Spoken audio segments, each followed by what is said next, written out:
Hi, everybody. Welcome aboard. Nice to see you. Okay, good. Of course, a few announcements here at the top as well. I'm Tammy Bruce, the spokesperson. Thank you all very much for being here. This week, the Trump administration and the Department of State achieved significant milestones, advancing peace, strengthening U.S. partnerships, and realigning foreign assistance to better serve American interests. The Quad, a partnership between the United States, India, Japan, and Australia, held their foreign ministers' meeting here in Washington, D.C., right here at the State Department. These officials, representing 35% of the world's combined GDP, advanced an ambitious agenda to enhance collective security and economic resilience. Quad countries agreed to expand maritime law enforcement, cooperation across the Indo-Pacific, reinforcing their shared commitment to uphold international law and freedom of navigation. They also launched the Quad Critical Minerals Initiative, a landmark effort to diversify and secure global supply chains in strategic sectors, ensuring our economies remain resilient against coercion. I can also announce the completion of a major foreign assistance reform effort. Secretary Rubio remarked that the U.S. Agency for International Development will no longer implement foreign assistance programs going forward. The Department of State will take the lead on administering foreign assistance programs with a mission that directly advances our national interest, accountability, strategy, and efficiency. This restructuring puts U.S. taxpayers and American priorities first, marking a new chapter in global leadership. Tomorrow, President Trump will headline the kickoff of America 250 at the Iowa State Fairgrounds, launching a year-long celebration of our nation's 250th anniversary under the banner A New Era of American Greatness. The America 250 National Tour will bring community-focused celebrations to all 50 states and U.S. territories. Finally, this week, Americans around the world will join in celebrating our nation's independence. July 4th is a time to reflect on the freedoms and liberties we all cherish, and we wish everyone a safe, happy, and meaningful Independence Day. And with that, we will take your questions. The imperial we, the individual I. All right, everyone. Yes, sir, go ahead. I know, just slipped through there. Go ahead, yes, sorry, sir. just a quick question on Iran. Iran announced today that it's suspending its cooperation with the IAEA. Surprise. I would like to have your thoughts, I have comment on that. Yes. We of course, do have a little bit to say in that regard. First of all, and I want to get this correct here, it is, we'll use the word unacceptable, that Iran chose to suspend cooperation with the IAEA at a time when it has a window of opportunity to reverse course and choose a path of peace and prosperity. Iran must cooperate fully without further delay. Prior to the, as will the shutting down of your phone, that has to proceed without delay. Prior to the United States' successful military operation, Iran was amassing a growing stockpile of highly enriched uranium for which there was no credible peaceful purpose, and it was the only state producing highly enriched uranium up to 60% that does not have nuclear weapons. Iran must fully comply with its safeguards agreement required under the NPT, including by providing the IAEA with information required to clarify and resolve long-standing questions regarding undeclared nuclear material in Iran, as well as provide unrestricted access to its newly announced enrichment facility. We look forward to further detailed reporting from the IAEA about this.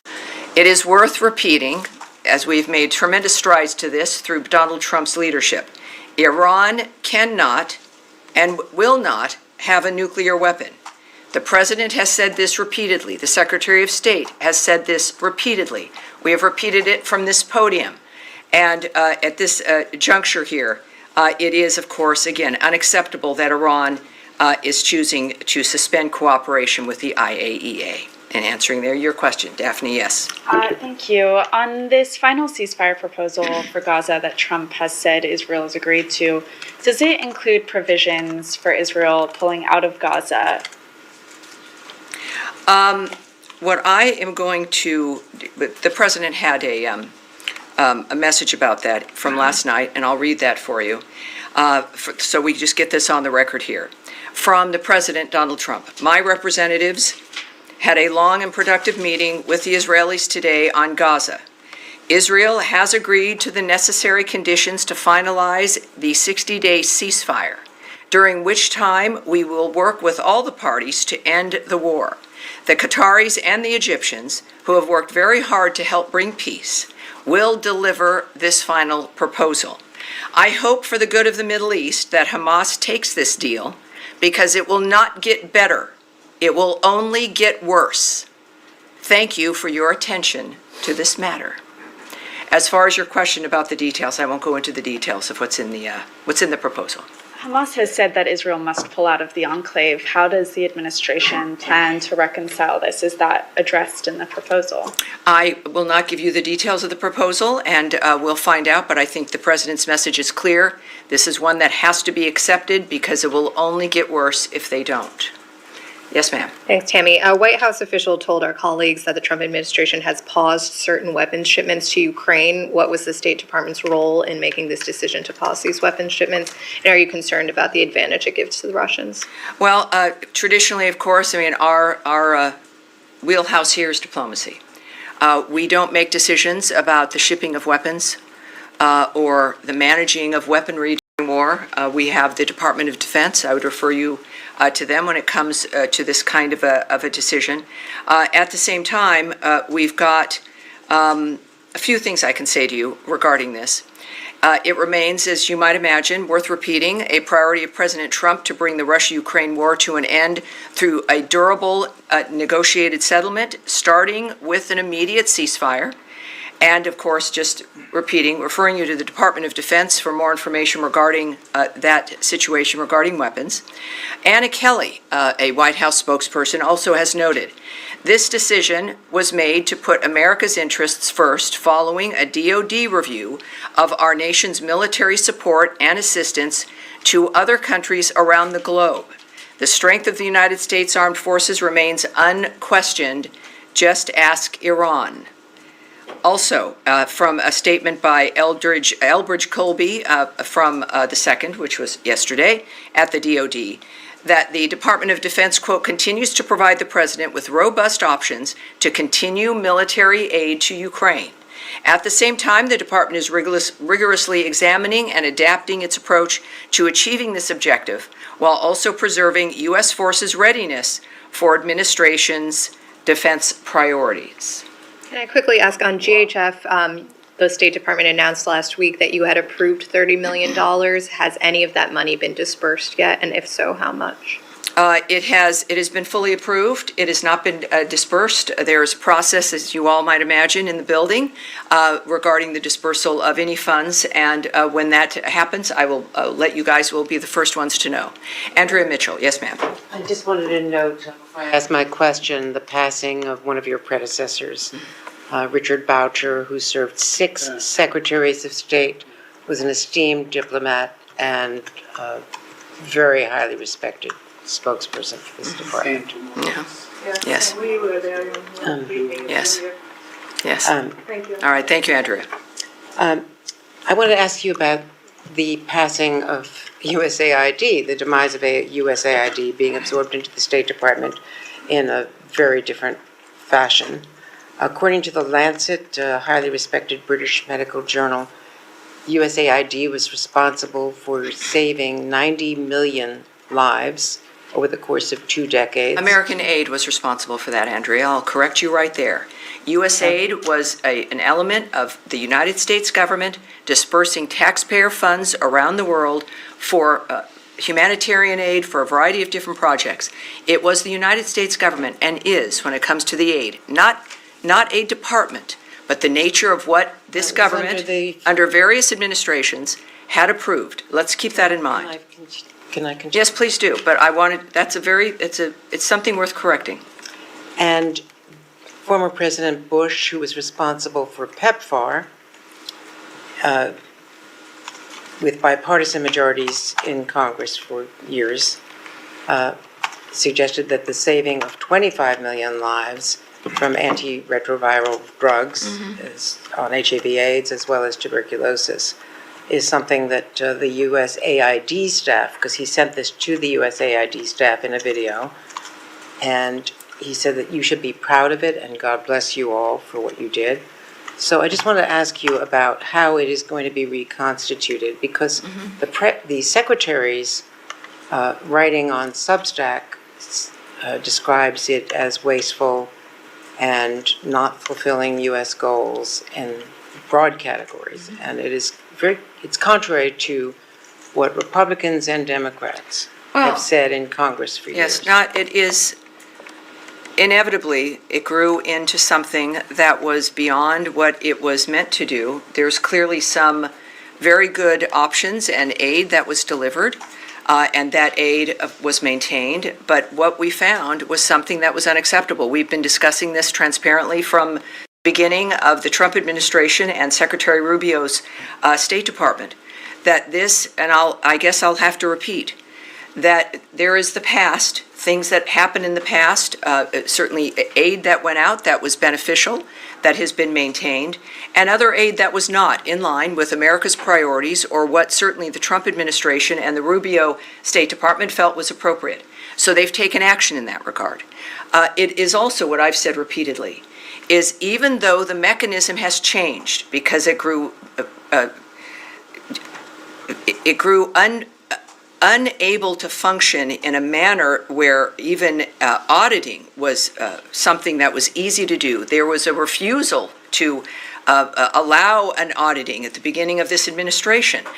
There was a sense that it was some independent organization, not something associated with the United States government. All of that is absurd. It led to, yes, a dramatic action to look at and to review and to audit the entity.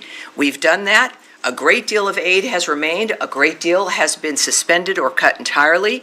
It fit well within the nature of needing to reform the government as a whole via the president's executive order to do so and to save money. I'll repeat again, Samantha Powers, the last USAID director under the last administration at the end of 2024, complained in public statements that when she started, only 7% of aid money that was assigned to various projects and groups made it to its intended destination. And that's because of bureaucracy and layers of contractors. And she was proud that she got it up to 10%. All of us would agree that that's unacceptable. And that even if you do cut the amount of money that's going out, doesn't mean that the services get cut.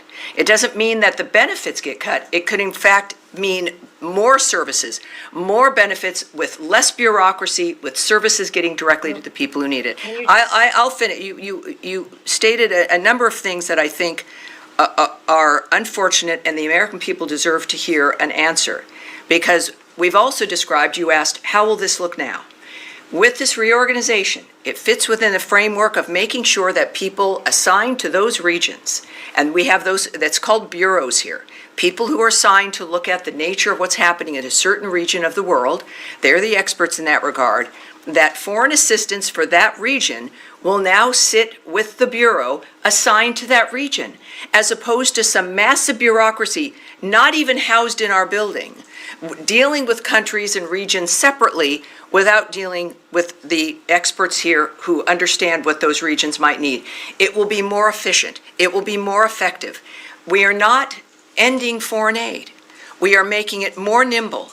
We are operating at the speed of relevancy to making sure that the millions and billions of dollars that we spend on aid get to where it is meant to go.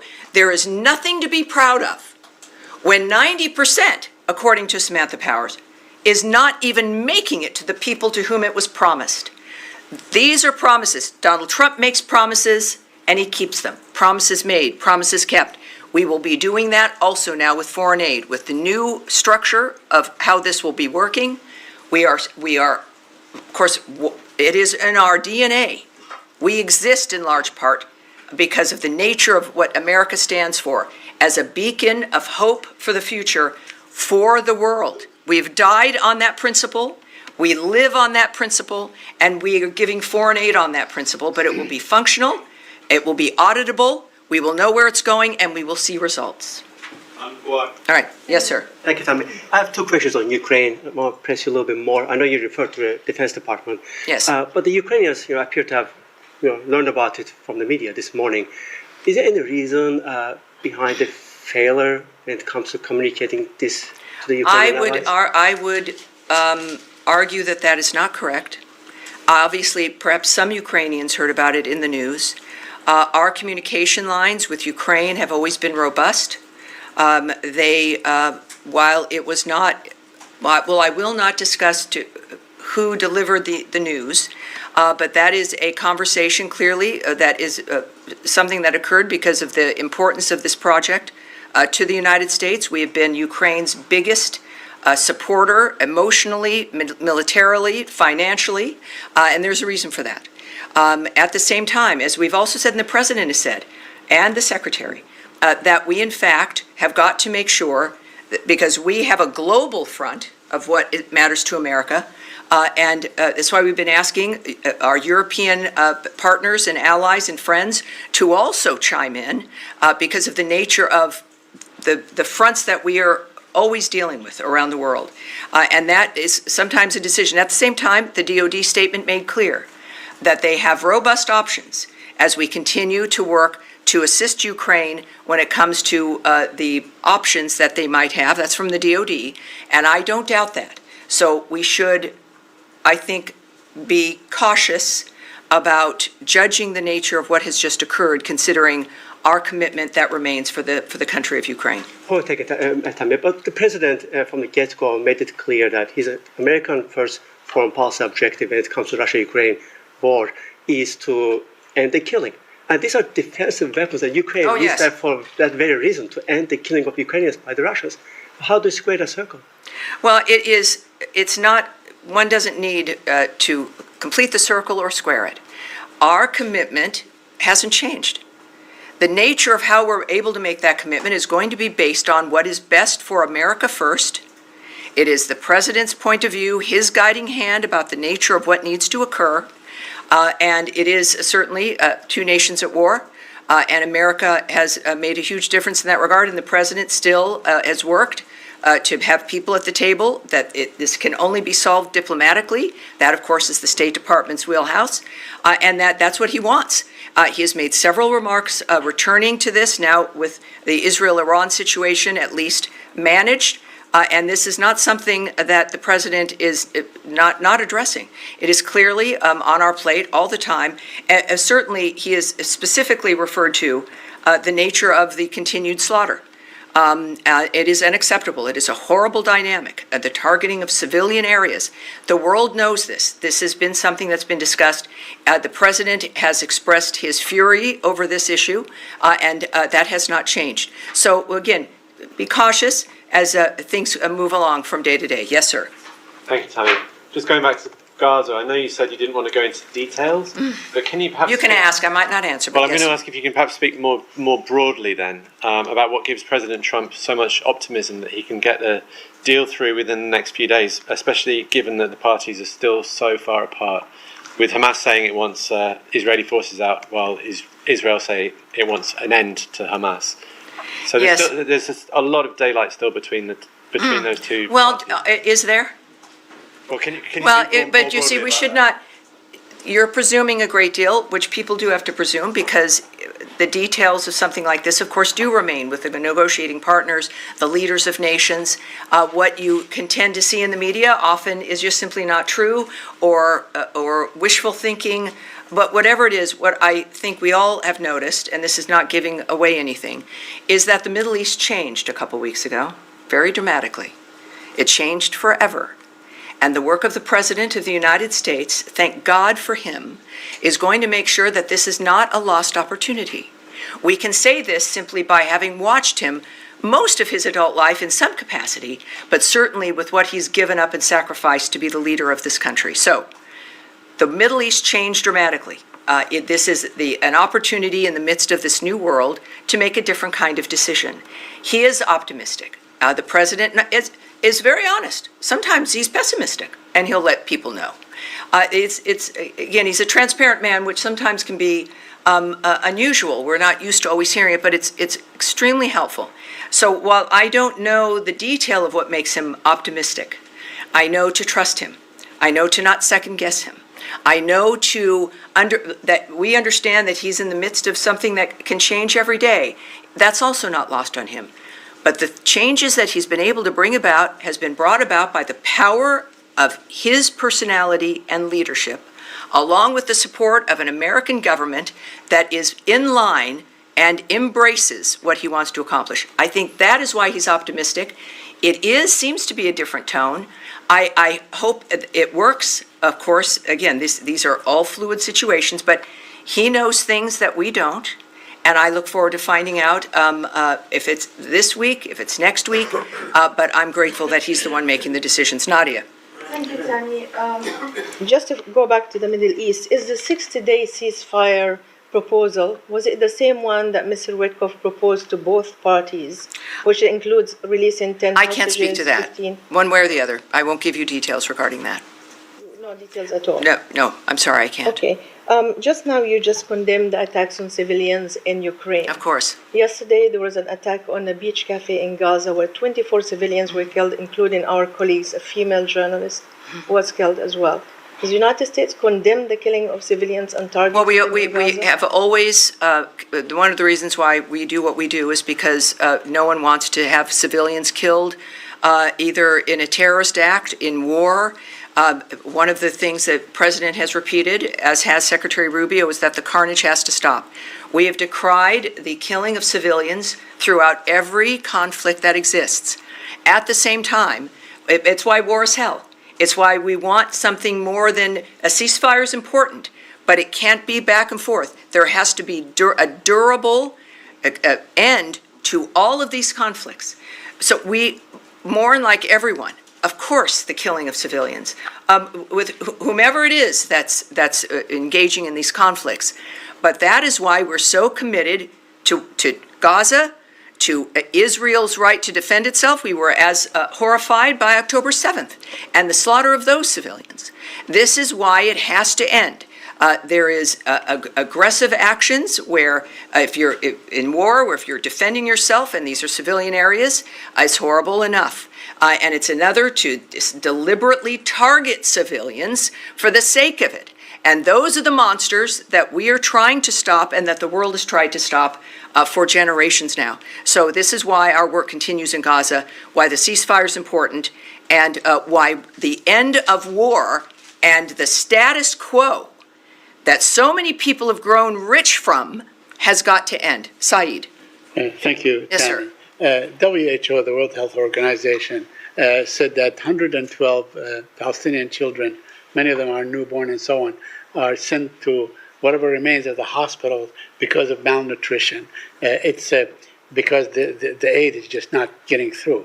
And my question to you is that basically a statement or evidence that the aid that has been going in is not enough and is not sufficient, that maybe the aid ought to be the responsibility of those who have had a great deal of experience in doing this, consistent with all the international organizations that have stated to that effect. Well, two parts I'll answer that. First of all, there's one entity that has gotten food and aid into the Gaza Strip, and that's the Gaza Humanitarian Foundation. We know this. This has been a fact of the matter. And that's, I think we're now up to 56 million meals distributed. So it's still within a war zone. We had a ceasefire that Hamas broke.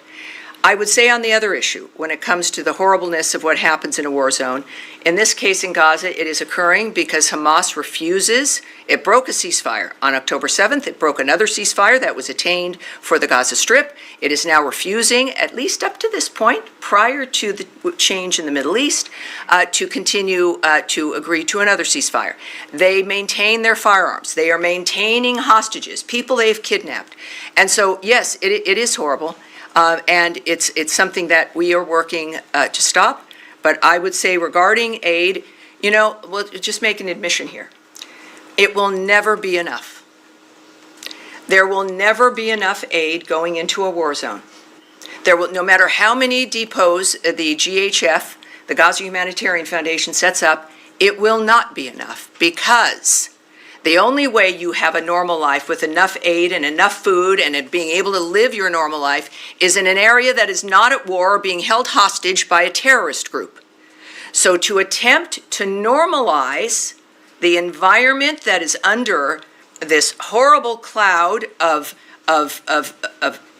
terroristic monsterism, of the slaughter of innocent people, the using of people as human shields, the using of hospitals as a cover for your operations, the using of schools as a cover for your operations, it is obscene. It is inhuman. So it will. What we do in the midst of that environment will never be enough. And it is a key, though, to unlocking a door, to get to a point where you can have a ceasefire, assisting those who are held hostage by the terrorists, and being able to get to a point where you actually have a ceasefire, removing those who do not abide by the ceasefire, and then begin to build a genuinely different future for the people in that area. What a concept. So we do our best. We know it will never be enough, because the situation is obscene and unusual and unnatural. But we will do it until we also then move to change that situation for the better. Back to you, and then to you, sir. Two topics, Tammy. Thanks so much. Number one, with all the developments with Iran and Syria and Gaza, it's been all quiet, thank goodness, on the Israel-Lebanon front, but still some work to do there. What are the challenges that remain at this point in disarming Hezbollah and enforcing Resolution 1701? Well, I would direct you to the Israeli government in that regard. I think the thing that has changed the Middle East beyond, of course, the damage to the destruction, the obliteration of Iran's nuclear facilities, is the personality and power that is exhibited by Donald Trump and what he is willing to do, what the American government and military is capable of, and as a reflection of our genuine commitment for change, after exhausting all diplomatic options, is that he will do what else is necessary to achieve peace. That is something as a message to the entire Middle East, including to our allies, and to those who have stepped up as an example regarding the Gaza Strip, the regional partners there willing to step in and help make a difference for the future there. So the biggest issue, and again, for specifics, you'd have to speak to the Israeli government, but for us, we made that decision last year in November without knowing how it would need to be applied, but it's also because of the American people that we're able to send this message to the world that we are still here, we are still the team you can count on. America matters, we know it, and we're going to defend our country, which is what it needs to exist in order to have this hope for the future. All right, yes, Eric. Thank you, Tammy.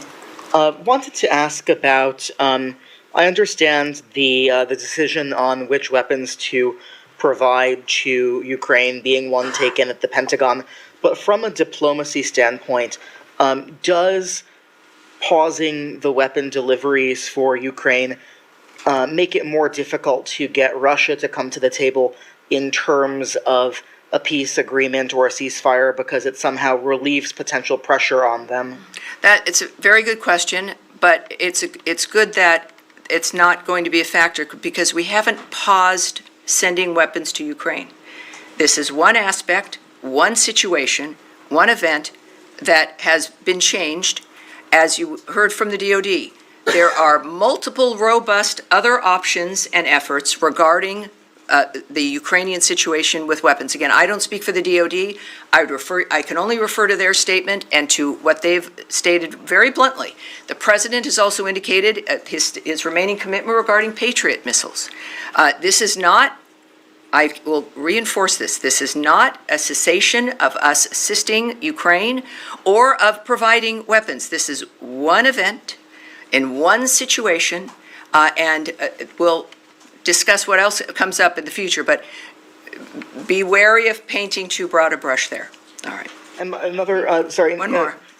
You just a few minutes ago put out a statement about about Secretary Rubio's phone call with the foreign minister of Mexico, Juan Ramon de la Fuente, in which they spoke about issues relating to transnational crime, terrorist organizations of which the Mexican cartels were declared in the first days of this administration. We were busy.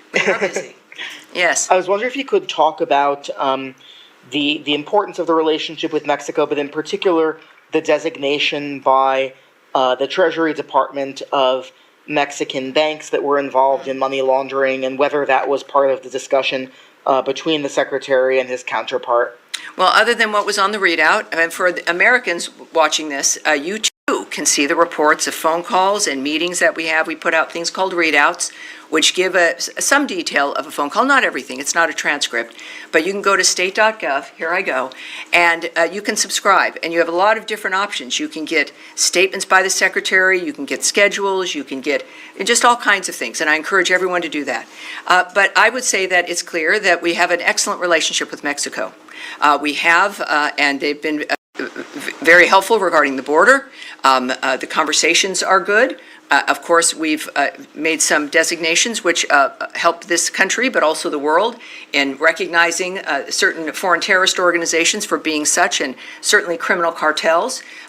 So I won't give you any more details about the call than what was publicly distributed, for the most part, but I can tell everyone that our relationship is excellent, and this, of course, is part and parcel of the Secretary's theory regarding diplomacy, is that it's about people and it's about relationships, and we reinforce that all the time.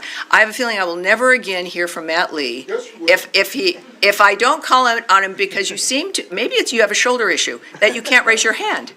Did you have, like, I had torn rotator cuff surgery once, and it was very difficult to raise my hand. Well, actually, I do have a bruise on my elbow. Well, that's because you're sitting with your elbows on the table, not raising your hand.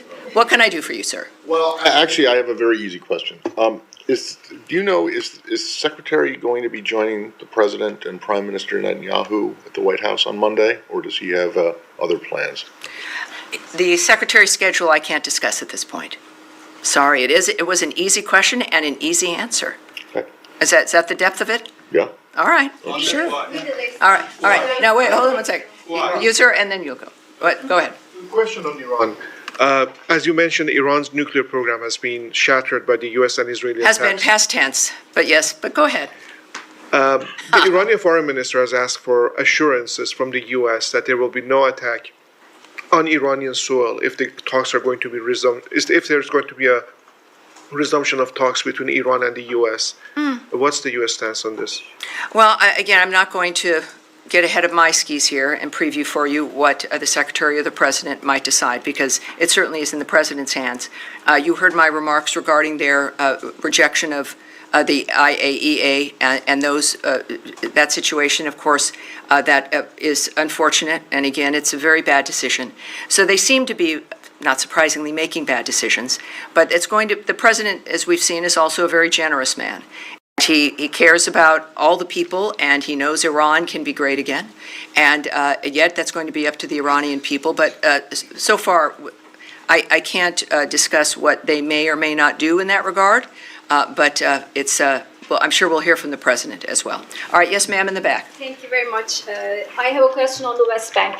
Israeli Justice Minister Yair Lapid today said that the time has come to annex the occupied West Bank. Do you have any reaction to this, and what is this administration position on a potential Israeli annexation of the West Bank? Well, I think that is specifically